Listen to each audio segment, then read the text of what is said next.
Kita lanjutkan diskusi kita terkait kontroversi hukuman mati. Saya kembali ke Pak Tony Spontana. Pak Tony, untuk eksekusi sendiri sudah berapa banyak yang menunggu di jalur antrian berikutnya? Ya, kita tidak membuat ini ya, membuat antrian ya. Jadi sepanjang kita menerima putusan final dari proses panjang penegakan hukum ini sampai keputusan Presiden mengenai gerasi, apabila ditolak ya kita masukkan dalam klasifikasi untuk pelaksanaan eksekusi. Tapi kan sudah banyak yang ditolak oleh Presiden gerasinya, Pak. Ya, dari 6 yang dieksekusi kemarin itu gelombang pertama Kepres tanggal 30 Desember 2014 yang terdiri dari 12 orang terpidana, 9 terkait kejahatan narkotika dan sisanya itu non-narkotika. Kemudian di awal Januari, di tanggal 2 dan 5, Presiden Jokowi juga menolak kembali 4 terpidana narkotika. Jadi kita memang mempunyai istilahnya terpidana yang harus kita laksanakan ya, mau tidak mau putusannya. Ada sisa berapa Pak Tony totalnya yang belum dieksekusi? Jadi di daftar penolakan gerasi ini kita masih punya sisa 7 orang. 7 orang ya. 7 orang ini penjadwalannya akan diatur seperti apa Pak Tony? Apakah ada strategi khusus terkait mungkin karena ada warga negara asing atau mungkin dalam konteks mereka meminta waktu tertentu? Saya tidak tahu bagaimana penyusunannya. Ya, kalau secara teknis kita tentu mempersiapkan aspek teknisnya ya untuk pelaksanaan eksekusi.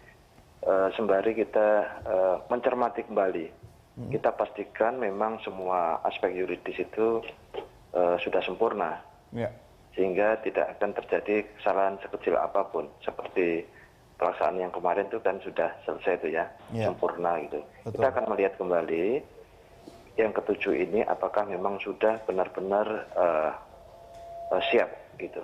Kalau sudah dinyatakan siap oleh tim eksekutor, itu baru kita persiapkan aspek teknisnya. Artinya dari kejaksaan sendiri Pak yang akan menilai siap atau tidaknya? Iya. Oke. Pak Tony, dari 7 warga negara ini apakah komposisinya asing dan Indonesia berapa banyak Pak? Iya, dari 7 ini hanya 1 yang berwarga negara Indonesia. Sisanya dari mana aja tuh Pak? Sisanya dari warga negara asing ya, tapi saya itu nggak ingat persis. Ada Australia, kemudian ada Nigeria lagi ya kayaknya. Nigeria ini kayaknya langganan ya Pak ya? Iya. Pak Tony, ini kalau orang sudah diputuskan terpidana mati dan tinggal menunggu eksekusi, apakah mereka punya hak untuk request Pak? Misalnya nih, kalau ada jadwal selama berapa bulan, saya dieksekusi bulan Maret aja misalnya. Sepanjang tidak menyangkut substansi perkaranya, artinya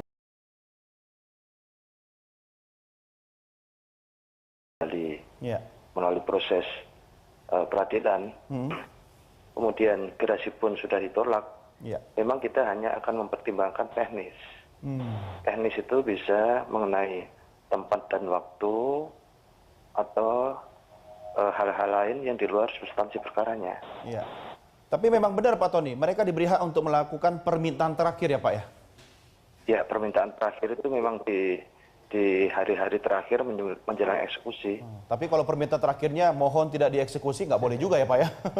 Artinya kalau permintaan terakhir itu yang reasonable ya, yang bisa dipenuhi. Kan pada umumnya mereka ingin bertemu keluarga atau membuat surat wasiat. Tapi kalau permohonannya yang tidak bisa dipenuhi, bertentangan dengan hukum, ketertiban umum atau kesusilaan, atau yang tidak bisa dipenuhi immediate, segera gitu dalam waktu 1 kali 24 jam ya tidak bisa kita penuhi. Pak Tony, dari 7 orang yang menunggu eksekusi berikutnya ini kan 6 warga negara asing. Menurut analisa Anda, dari 6 warga negara asing ini kira-kira ada nggak warga negara yang negaranya mungkin agak-agak sensitif yang mungkin bisa menimbulkan dampak lanjutan bagi Republik Indonesia? Saya tidak tahu persis ya mengenai hal itu ya. Kemarin juga kita ketika akan melaksanakan eksekusi terakhir yang 6 orang itu kan 5 diantaranya WNA. Itu Iya. kita komunikasikan dulu sama Kemlu. Memang ada poin-poin tertentu yang kita harus sepakati dan kita hitung gitu ya sebelum eksekusi dilaksanakan. Saya kira untuk tahap berikutnya itu kita akan kembali melakukan komunikasi yang sama Ya, dengan Kemlu. baik. Karena ini menyangkut kembali warga negara asing. Ya, baik. Pak Tony, saya ke Prof. Hikmanto. Prof, ini bagaimana posisi tawar Indonesia kalau kita melihat masih ada negara-negara asing yang warga negara akan dieksekusi? Nggak usah jauh-jauh deh, Pak Tony juga masih melihat daftar negaranya, tapi yang menarik bagi saya negara tetangga kita ini yang suka-suka usil sama kita. Australia, gimana Prof? Ya, Australia mungkin akan menjadi negara yang berat yang harus kita hadapi ya, Indonesia hadapi. Kenapa? Karena ada 3 alasan. Pertama adalah karena memang Australia ini bertetangga, beda dengan Brazil dan Belanda yang mungkin jauh, dan kemudian bertetangganya ini interaksi antar masyarakat itu intens sekali, tinggi sekali. Nah, hal yang kedua adalah saya yakin pemerintah di Australia dia akan tampil harus tegas, harus keras dengan Indonesia karena dia butuh dukungan atau dia harus merespon dinamika yang ada di Australia. Saya yakin masyarakat di Australia akan tidak pelaksanaan hukuman mati ini. Dan yang ketiga ini yang harus dicermati hati-hati adalah kalau di Australia itu masa-masa pemilu, karena masa-masa pemilu ini akan menjadi komoditas politik pada siapapun yang akan menduduki kursi-kursi di parlemen atau misalnya di keperdana menterian. Nah, oleh karena itu Australia ini sangat-sangat penting untuk kita cermati dan memang sekarang sudah bukan berarti tunduk pada kemauan Australia. Menurut kan? saya tidak. Artinya kita punya ruang, Prof, untuk secara teknis kita bisa mengatur jadwal eksekusi kan? Betul. Jadi bisa menunggu sedikit, bukan berarti menghilangkan wibawa hukum kita, begitu? Betul. Jadi intinya adalah memitigasi konsekuensi atau dampak dari pelaksanaan ini. Kalau pelaksanaannya harus, karena kita tidak mungkin mundur dari ini. Betul. Nah, ini yang dari pihak Australia memang sudah melakukan approach kepada Kementerian Luar Negeri, kepada Presiden, yang saya pahami. Lalu juga dari Kementerian Luar Negeri sudah juga menjelaskan bahwa ini kita punya darurat narkoba, lalu kita memang pelaksanaan dari aturan yang sudah dibawa ke Mahkamah Konstitusi dan MK menganggap bahwa ini tidak bertentangan dengan hak asasi manusia, lalu sudah dipastikan bahwa tidak ada peradilan sesat. Jadi memang harus dilakukan. Nah, menurut saya sulit untuk Pak Jokowi, katakanlah begitu, untuk menolak lobby-lobby yang mengabulkan lobby-lobby yang dilakukan oleh Australia. Menerima lobby silakan saja ya. Tapi karena begini, pertama memang Pak Jokowi tidak boleh diskriminatif. Yang kedua, kalau misalnya ini katakanlah untuk Australia ini tidak dilakukan, maka yang akan marah itu adalah publik di Indonesia. Jadi Pak Jokowi harus berhadapan dengan publik Indonesia. Belum lagi Pak Jokowi kalau misalnya melakukan seperti itu, ini akan jadi bola liar dalam masalah perpolitikan di dalam negeri.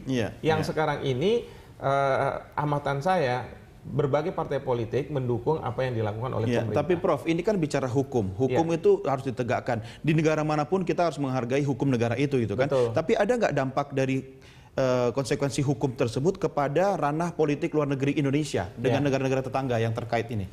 Ya, kalau cuman pemanggilan duta besar gitu ya, itu kita bisa pahami dalam konteks bahwa negara tersebut mungkin tidak suka dengan kebijakan yang kita lakukan. Ngambek-ngambek boleh lah ya, dipanggil sebentar nanti balik lagi gitu kan. Nah, masalahnya adalah apakah mereka akan melakukan lebih dari itu? Misalnya saja pada waktu kita berhadapan dengan Australia terkait dengan penyadapan, kita kan tidak hanya sekedar memanggil duta besar kita pulang ke Jakarta, tetapi kita memutuskan beberapa atau menunda beberapa kerjasama dengan Australia. Nah, nanti kita harus lihat ya, dan tentu tanda petik dibalas di sektor ini begitu. Ya. Jadi berbagai tekanan ini mereka akan mengatakan bukan intervensi, tetapi mereka akan menekan. Nah, menekan itu bisa dengan cara macam-macam. Dia akan melihat apa yang menjadi ketergantungan dari negara tertentu terhadap dia, dan dia akan mainkan ketergantungan itu. Misalnya ketergantungan ekonomi, tergantungan ini dan itu yang akan dilakukan. Nah, ini yang pemerintah kita juga harus mempersiapkan diri dan mempersiapkan publiknya. Jangan sampai nanti publik tidak siap. Misalnya kita sangat tergantung pada daging sapi dari Australia. Betul. Ya. mungkin saja mereka mengatakan bahwa kita akan stop. Kalau misalnya terjadi seperti itu, publik kita juga harus diberi pemahaman bahwa kalau harga itu naik atau kalau perlu puasa dulu jangan makan daging. Gitu ya. Konsumsi yang lokal aja lah. Gitu. Kira-kira seperti itu. Tapi kan kalau lokal konsumsi yang bermain di impor daging kan nanti berteriak, selisihnya kurang, Prof. Oke, kita lanjutkan di segmen berikutnya. Pak Tony juga tetap bersama kami, pemirsa, kami segera kembali sesaat lagi.